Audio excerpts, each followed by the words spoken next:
out on the film. So wonderful to be here. Thank you to Google, and I commend all of you for being here, for taking a half day out. That's very expensive to take a half day out of your time to be here, to look to the future. But I ask you to do something. You know, when groups like Google, when people like myself, a professor at Kellogg, when we do programs like this and everybody gets all excited and, as we say in English, whipped up into a lather, it means all excited, and then you go back to the office and nothing changes. That's horrible. That's your fault. Don't do that. Take one thing you've learned this morning, take it back to the office and have some guts and make something change. So a few thoughts. First of all, thank you so much to Google for inviting me, for having this program. I've been learning a lot this morning. And I also want to mention that we have with us, you might not know this, but we have with us today in the audience the best real estate company on the planet. It's called Cirella. Cirella! All right. Oh, okay, all right. Full disclosure, they're the ones who recommended me for today. So there you go. There's your shout out. So in any case, we've heard a lot today about change, about how fast change is happening. And when I first arrived, I noticed this thing in the corner, this robot with a for sale sign. And I got a little concerned. I got a little scared because I thought maybe Google was going to launch a robotic real estate agent that was just going to replace all of you. And I thought, oh my gosh, it's kind of scary. But, you know, it is a metaphor for this pace of change, which is happening a lot faster. You heard it this morning. There are a lot of data that support the fact. Just a few that came up earlier today. So Maria Elena mentioned, where is she? Maria Elena mentioned that cycles that companies are going through to understand consumer trends, customer trends, used to be perhaps every 5 years. Now it's more like 2 years. I am seeing this from the companies with whom I work. I am seeing this from my clients. That is in fact what's going on. And if you think about it, it'll be even faster. The cycle will be even shorter than that. Think about the L'Oreal example that Matt shared with ombre hair, which, by the way, I'm just learning Spanish now, and ombre is sort of an odd word. It sort of sounds, yo tengo hambre, you know, hungry hair, or maybe like I'm a man, so hombre, like I've got man hair. I mean, that doesn't seem like a good branding angle, but in any case, what do I know? I'm an English speaker. So imagine if L'Oreal had waited 5 years or even 2 years to redraw their picture of consumer trends. They would have missed that entire opportunity. So these are both opportunities and threats. And what I'm going to do in my segment is less about what are the new trends and what are they doing and what can we do with technology. That's very exciting. It was exciting to hear that all morning. Instead, I'm going to stand back and talk a little bit about, well, I own a business, or I'm an executive at a company, or I'm a manager. What do we do about it? How do we think more constructively about where the future might go? And then how do we act on it within our organization? Alessandro earlier mentioned evolution versus revolution. And I couldn't agree more.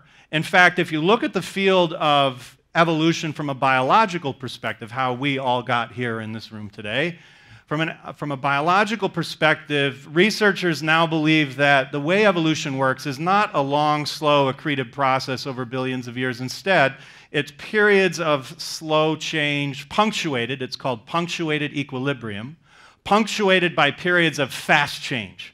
So you might think of the Precambrian explosion was an example of this from a biological perspective. The development of the modern human also had attributes of punctuated equilibrium. We are in a moment today, as a result of technology, changes in behaviors, social trends, etc., demographic trends, of punctuated equilibrium, of very rapid change. And so the question is, what do we do about this? So this is a question I think a lot about with my clients, with the students I have at Kellogg. All these companies are on the screen for two reasons. Number one, they had a near-death experience. Now, some of these companies are dead. Some have recovered, but nonetheless, they've all had a near-death experience. The second reason all of these companies are on the screen is they were the very best company on the planet in what they did for decades. Literally for decades, they were the gold standard companies worldwide. People would say things like, if we could only be like Pan Am. And for those of you not old enough to remember, that used to be an airline. So how do companies go from the top of the global hierarchy to death or near death? Well, it's a long answer, but I'll give you a hint. when I present this in a group and we have a conversation, one word I hear as to why perhaps this happens is the word complacency. They say perhaps the executives, the leaders of these companies became complacent. And I don't actually believe that's what was going on. In fact, I know people who are at many of these companies in the period when they were in trouble, and then even in the periods when they were recovering. And it was not that they were complacent, that people felt everything was fine, and that at 3 p.m. they would leave and play golf for the afternoon. Oh, everything's going to be okay. Instead, they were smart people. They saw the world changing. They knew something was different, but they weren't able to act on it appropriately. Furthermore, if you've been successful for 30 years doing what you do, that means you have 30 years of data that prove that doing what you do makes money. Now, if any one of you goes back to the office later today with a new idea, you're not even really sure what it is, and you share it, how many years of data do you have to prove that that will work? 0. This is part of the problem. Now, furthermore, what happens in companies that have been successful for some time, is you've been successful for 10, 20, 30 years, perhaps a very long time, and then you're coming upon your first quarter where you might not make your numbers. And that's a scary moment, and the memos go around from the CFO's office. You're coming to a quarter where you might not make your numbers. What do people do? Well, there are 2 natural reactions within a business. They're understandable reactions, and in the short term, they're perhaps the right reactions. Number 1, cut costs. Cut, and maybe that will help us hit our numbers. And the second reaction is sell more. Vente. Sell as much as possible, as fast as possible. Do whatever it takes, sales team, to sell stuff before the end of the quarter. Those are the 2 natural reactions. Because, by the way, any business is simply revenues and costs. And you know what happens? Often it works. That first quarter, we made it through. The team rallied, we got together, and we made it through. We hit our numbers. And then another quarter comes along, and we sell faster and cut more. And maybe we hit our numbers again, maybe we don't. But over time, if the world is truly changing, this dynamic no longer works. This is what gets us into trouble. This is what was happening at these companies. They saw the world changing, but they couldn't shift fast enough. They kept doing what they were doing. They did it faster, they did it better, but when the world doesn't want it anymore, it doesn't matter.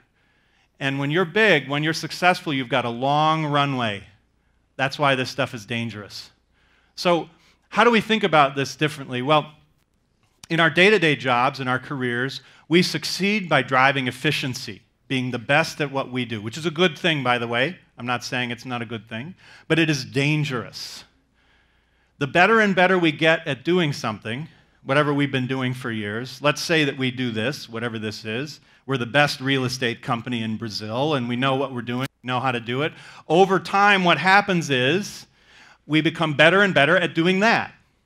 So every process is optimized to do that. Every hiring decision is optimized to do that. Every cultural factor of our company is optimized to do that, which means it's much more difficult to do something else. And in a competitive economy, eventually we will be compelled or forced to do something else, or we will be forced out of business. And this is the challenge that we face with the rapidity of change increasing going forward, because we become better and better at doing what we do, focused on what we're great at, but then the world changes and they don't want that anymore, or they don't want it presented like that anymore. I was impressed by Marcelo's presentation and how you've taken a traditional successful company and helped to tear it apart in a positive way and shift the mindset. You said mindset, and it really starts with mindset. Mindsets are what lead to perception, or what lead to action. So how can we think about this? Well, a few things. This is a big topic, but I only have 21 more minutes, so I'm going to summarize a few things. First of all, we need to think about macro trends. You've heard a number of them today. I won't dwell on them. I'll mention a couple.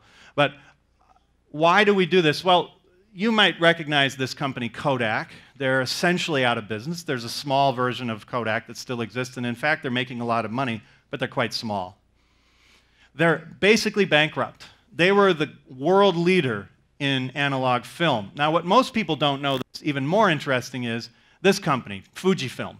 Fuji is a Japanese company. Fuji was the Kodak of Japan. In fact, Fuji had the small bit of the market share in the US that Kodak didn't, and Kodak had the small bit of market share in Japan that Fuji didn't. The interesting thing is that Fuji is a thriving company today. Fuji is bigger and more profitable and thriving. So the question to ask yourself is, are we going to be Kodak or are we going to be Fuji? I get tired of listening to innovation pundits say, you're big, you're dumb, big companies, they can't innovate, they can't change, you're going to be out of business like Kodak. That's fine, but what about Fuji? Are you going to be Fuji? Here's another way to think about the future. So Allstate, very big insurance company in property and casualty, home insurance, auto insurance, etc. Online became a big thing, started up about 10 years ago. It wasn't a shocker. They weren't surprised this was happening. It happened. It happened over a long period of time, and then it started to accelerate. And the frustrating thing is they didn't get in. They didn't start their own online. They didn't move to the future. Now, we can criticize them, and I have, and others have, but let's be fair for a second. Allstate has a network of dealers, these human beings who have businesses that sell the insurance policies provided by Allstate. And had Allstate just launched an online site, bang, like that, they would have come up against a torrent of their agents. So it wasn't quite as easy as just throwing up an online site. You have an installed base, you have infrastructure, you have interests that are all combined into your current business model. Now, what they ended up doing was they kept an eye on the space, and eventually they purchased this company, Esurance, for a little over $1 billion. So now they're in the space. But for my money, I would like to have purchased that option earlier. Rather than waiting and buying Esurance for $1 billion, wouldn't it have made sense to buy small equity interest in some of these new emerging companies earlier on? Wouldn't it have made sense to have experimented in this space in ways that allows us to manage our channel conflict with our agents? Wouldn't that have been less expensive and more effective? That's where I want you to go.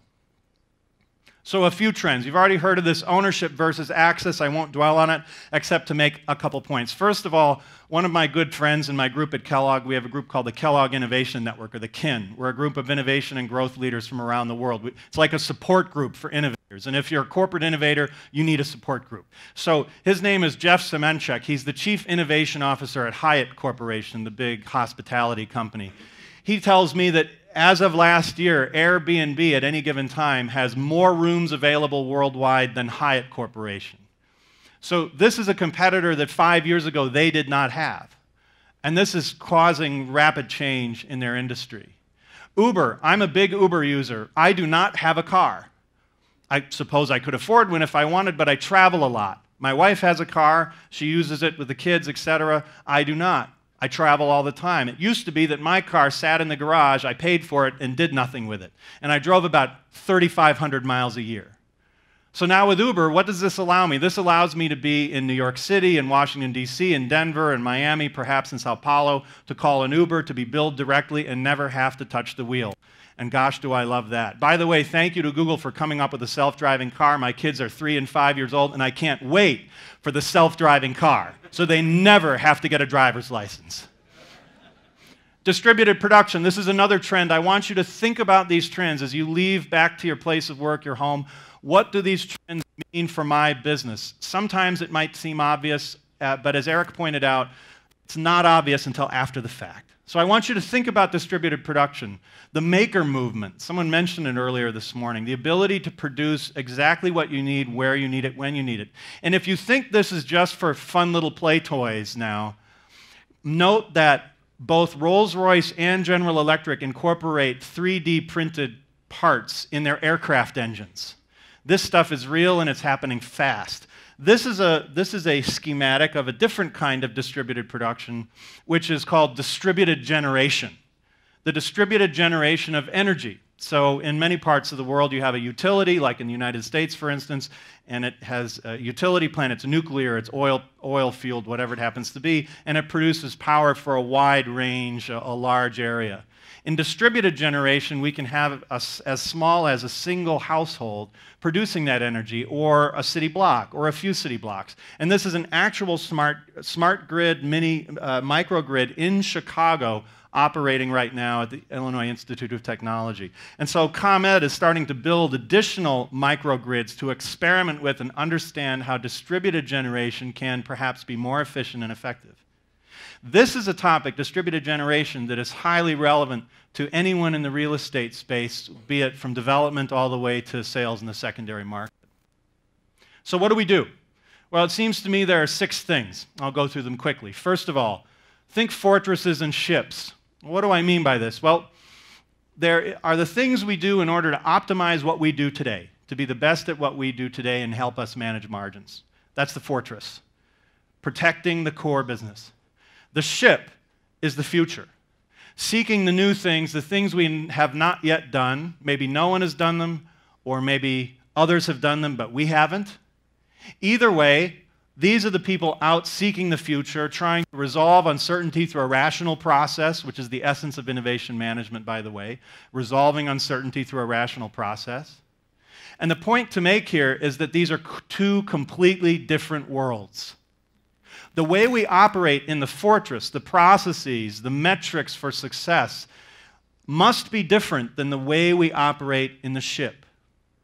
I've heard many executives say to me, well, son, you know what, we use the same rigorous metrics to evaluate our new projects as we do the things that we do in our regular business. And I say that's a disaster. Because if you use the same metrics for new ideas and new concepts as you use for your existing business, net present value, return on investment, etc., you're going to kill all the new stuff every time. So how do we have a company that is capable of doing both? And let me add one more point here. The people who love each are different. The people who are great at operating in the fortress, hitting the plan every time, getting the ball bearing perfect off the manufacturing line every time, are different people than the ones who love to envision the future, the ones who love to see where the company might go and try new things and deal with high uncertainty. Given that you are here in the room, I'm going to suspect you're more likely to love the ship. And I'll tell you, if you're in the wrong place in your career, if you love the ship and you're in the fortress, it's a soul-sucking experience. And I mean that quite literally. It takes the wind out of you. Similarly, if you're great in the fortress and you end up on the ship, it's scary. You can't handle it because you can't handle the uncertainty. Now, one is not better than the other. If we're going to have a company in the long run that thrives, we must have both. So the key for any company is to have homes for both and help both work together. What's this? This is a representation of the world. It's a map.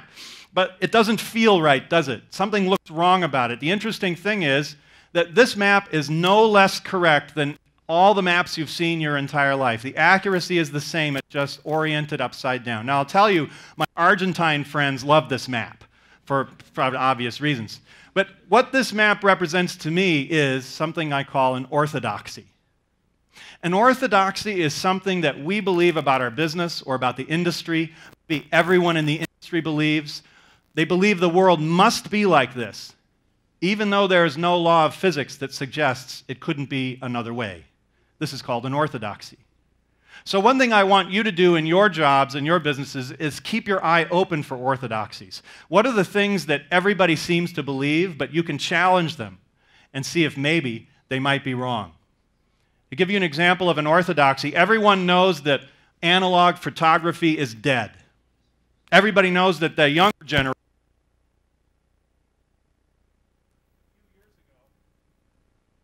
Thank you. A few years ago, I started referring to the younger generation, which really sort of bothers me. But in any case, the younger generation, everybody knows they love digital. Well, that's true, and we're here at Google, and they're fantastic with it. But the reality is that this company, Lomography, it's an Austrian company, had over $70 million in sales last year, and all they make are analog cameras.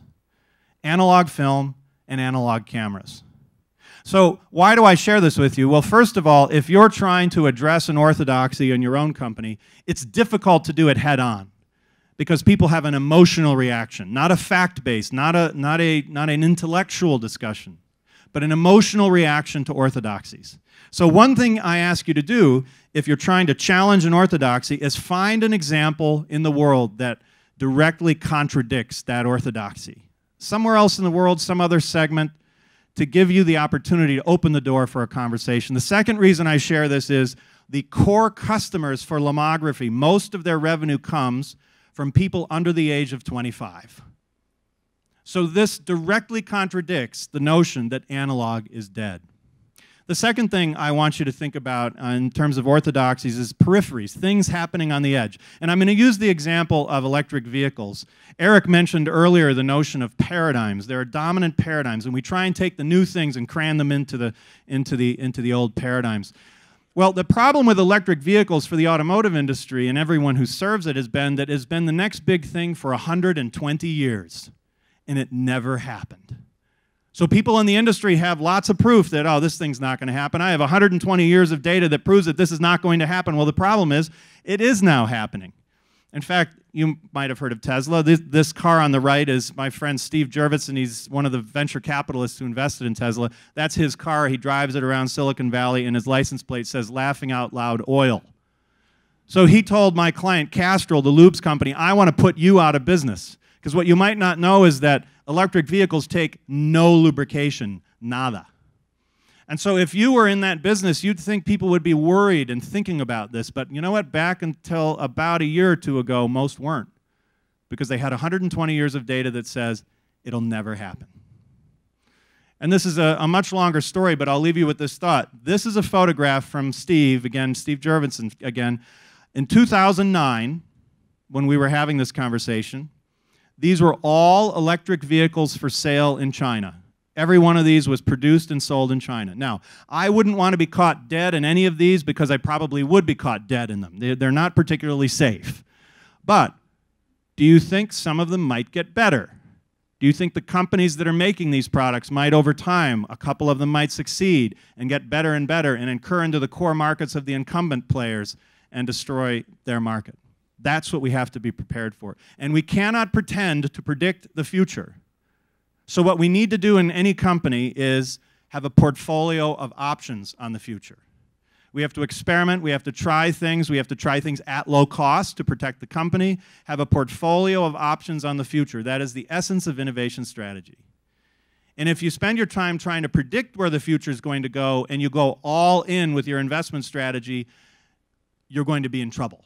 Because if you think you can predict the future, look at the last 10 years, and you'll quickly disavow yourself of that notion. So looking at the periphery, this is the stuff on the edge of your market. Look, all of your competitors know exactly what you're doing, and you know exactly what your competitors are doing. You go to the same conferences, you read the same publications, you talk to the same people. If you always look in the same places, you're going to find the same answers. So how do we think about this? Well, look on the edges of your markets. Look in other countries. See what's happening in real estate in other countries. See what's happening in other markets, banking, finance, other markets that have similarities to yours on the periphery, and ask yourself, how can I transfer and translate those insights into my space? This product is Red Bull, right? Well, it's not quite Red Bull. This is actually the product that was sold in Southeast Asia for about a decade before it became Red Bull. And the single use for this product was for Thai truck drivers and textile workers to stop falling asleep at the wheel. It was not for partying, it wasn't for clubs in São Paulo, it was simply for truck drivers and textile workers to stop falling asleep at the wheel. And then one day, some truck drivers decided it might be fun to stay up till 5:30 for no apparent reason at the nightclub, and apparently it was fun. And so they started drinking more, and others started drinking it too, and then an Austrian guy came to Southeast Asia and said, oh, this looks very interesting, I think we better partner with them. And they created Red Bull, and they took it to Prague, and they took it to Vienna and London and the United States, and it became a multi-billion-dollar new category. Now, my question to you is, if you are running Diageo or Pepsi or one of the big brands, when is the point when you should know this is going on, and when is the point when you should act on it?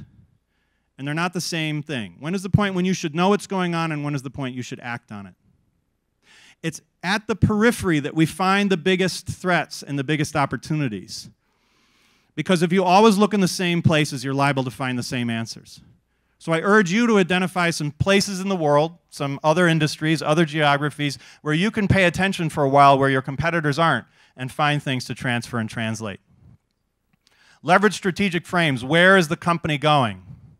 I don't have time to go into detail on this, but I'll point you to GE's eco-imagination, health imagination. Are these ad campaigns? Yes, these are ad campaigns. But they're a lot more than that.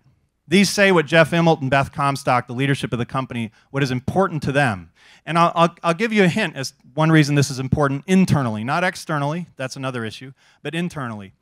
If you go to your team and say, I want to find every opportunity for innovating in the way we go to market, and you say that over and over again at every meeting with every group within your company, you're the leader, what kinds of innovations do you think your people are going to come back with?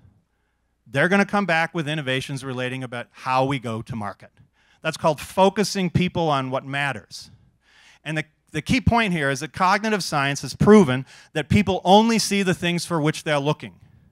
They only see the things they're looking for. They miss everything else for the most part. And there's a lot of research that supports this. I'll come back to it in a little bit. So I mentioned Castrol before in this electric vehicle space. Well, what do you do about it? You have a portfolio of investments in the future. This happens to be representative of their portfolio. The spaces they are looking beyond lubricants, beyond lubrication, so that in 5, 10, 15 years they can remain a leader in their space. So I want to share a quick tool. This is something I learned from friends at Cemex Corporation, the big Mexican cement company. It's a tool that you can use in all of your settings. I own a company, we have 15 people. I've used it. GE has used a tool like this. It's very simple, and that is every once in a while, get a team of people together from around your company, different functions, different levels, small team, 8 people, 10 people maybe at most, give them a little bit of time and a little bit of money and give them a challenge, a question that you believe if we pose to 8 or 10 of our best people, it could have high value for the company. Now, this question shouldn't be a normal question you're asking every week at the staff meeting. This question shouldn't be something you've already got legions of people working on. This should be a different question that you hypothesize could have high value for the company and put those people to work. I'll give you an example from Cemex that was quite successful. They asked the question, how do we make it easier for customers to do business with us? Think about this. How do we make it easier for customers to do business with us? If it's easier for a customer to do business with your company compared to the competition, that's one more reason why they might choose you. So this was a powerful question. The CEO gave it to a small team. He didn't give them a process. He didn't give them a TPS report form to fill out. He said, you just go out and try and figure out the answers to this question and let me know what you find. And they found something profound. So first of all, rather than just asking questions, rather than just watching customers, which is a good thing, ethnographic research, they actually became the customer. Cemex went to 2 of their core customers, their close customers, the one they could talk with about new things with, and they said, we would like to give you 2 full-time Cemex people for 6 months. We're going to pay for them. You can do whatever you want to them. You can lock them in the basement. We don't care. That's up to you. But only quid pro quo is they have to be the ones buying ready-mix concrete. And the company said, wow, great, we get 2 full-time people for fantastic, fantastico. So they took the 2 people and they found something profound. And that was, everyone knows you need to order ready-mix concrete at least 24 hours in advance. That's just the way it is. You have to order 24 hours in advance or it won't show up. And they realized, boy, when we run out of concrete on a work site, that's expensive. We fall behind schedule. If we have union labor, we still pay them, or we send people home. Very expensive. So they hypothesized, what if we could respond within 1 hour to any order for ready-mix concrete? Now notice, they had no idea if it was possible. They had no idea if there was a technology from Google that could help them do it. I'm sure there is, of course, Alessandro. But they asked, if we could do it, what would it do for our customers? They did the math. They found out it would be worth billions of dollars worldwide to be able to do this. So now what did they have? They had a clear and present objective. They had a multi-billion-dollar value objective. They put some engineers and some business people on the challenge, and they figured it out. In a lot of places in the world, not all, Cemex can respond within 1 hour for an order for ready-mix concrete. So what do I take from this? First of all, identify the questions.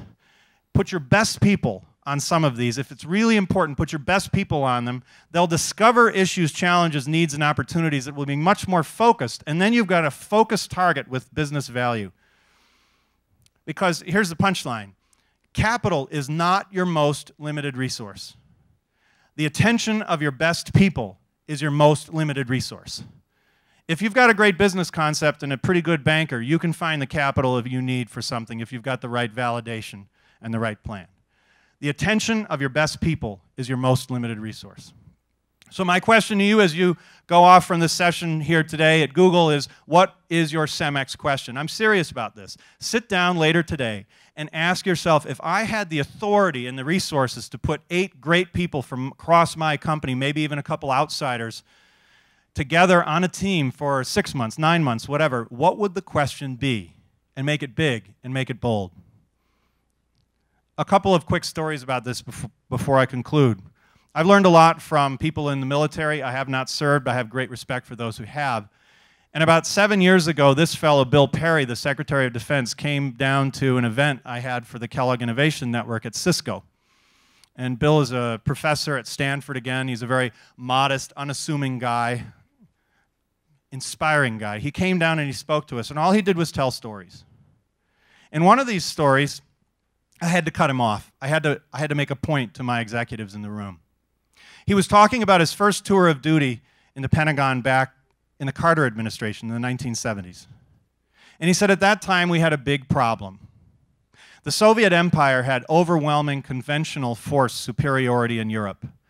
And had the Soviet Empire decided to roll its tanks across Western Europe, there was literally nothing we could have done about it, except bomb or not bomb. That was the only decision we could make.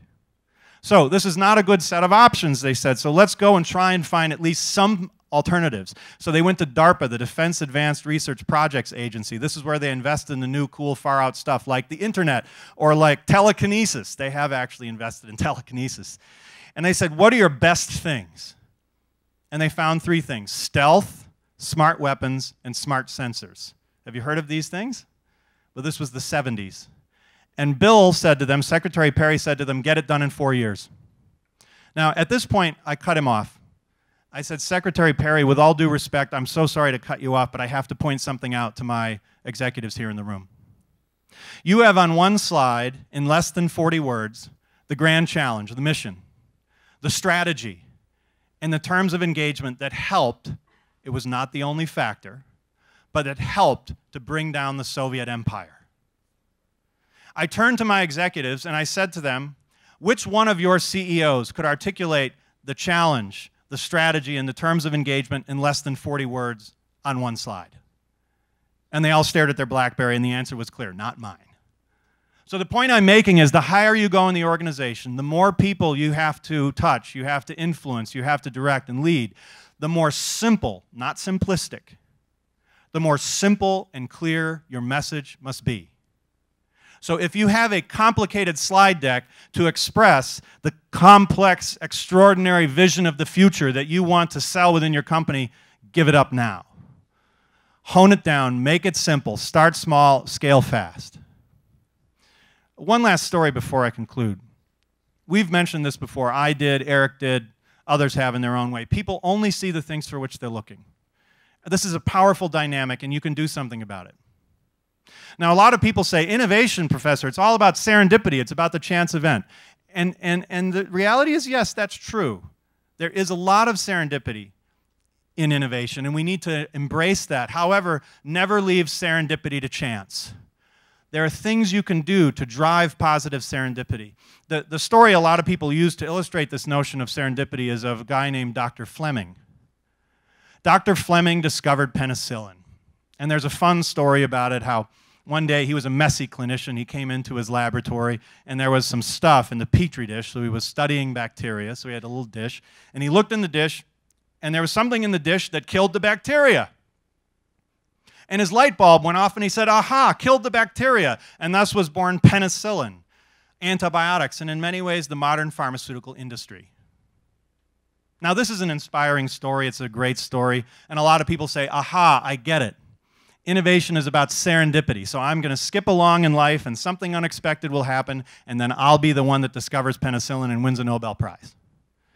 The problem is that that's exactly not what was happening. That is a dangerous insight. What most people do not know about this case is that literally dozens of people had seen exactly the same thing happen for decades. Dozens of researchers had seen stuff get in the petri dish that killed the bacteria. They threw it out, they said merde, and they started all over again.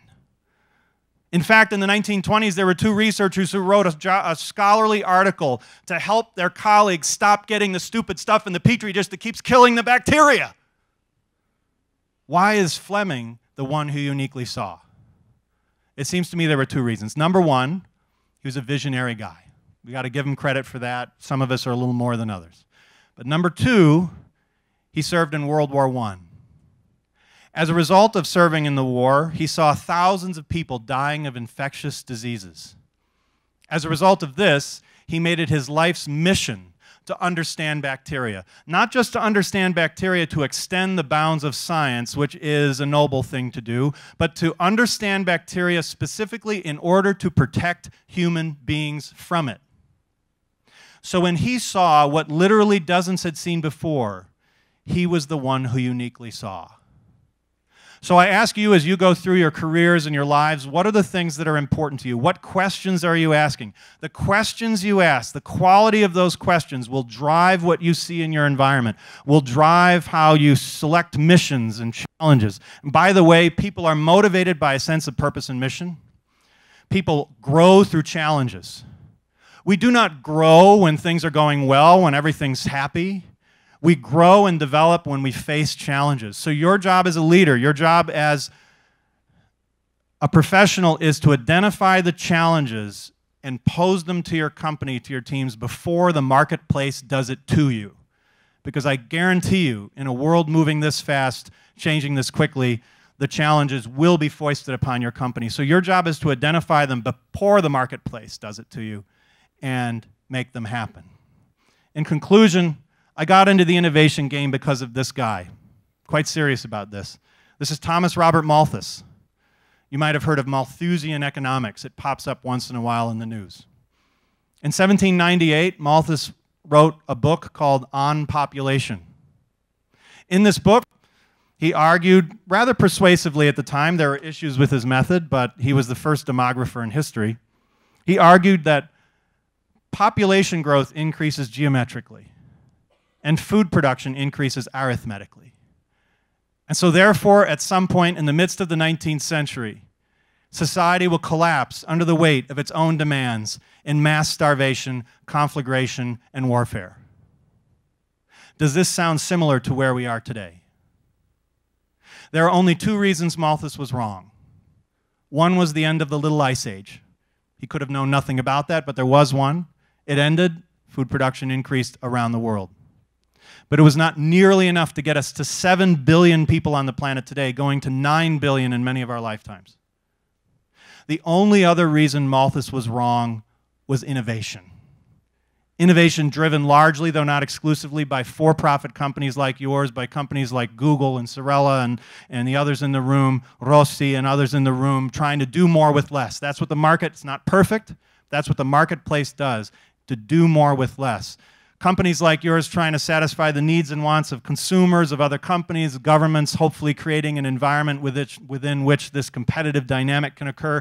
Even nonprofits. Nonprofits are just businesses with a different tax status, by the way, whether they know it or not. It's because of this dynamic of competition and innovation that we have any hope of having a world in which our grandchildren will be happy to live in. Thank you very much for having me. Thank you so much to Google.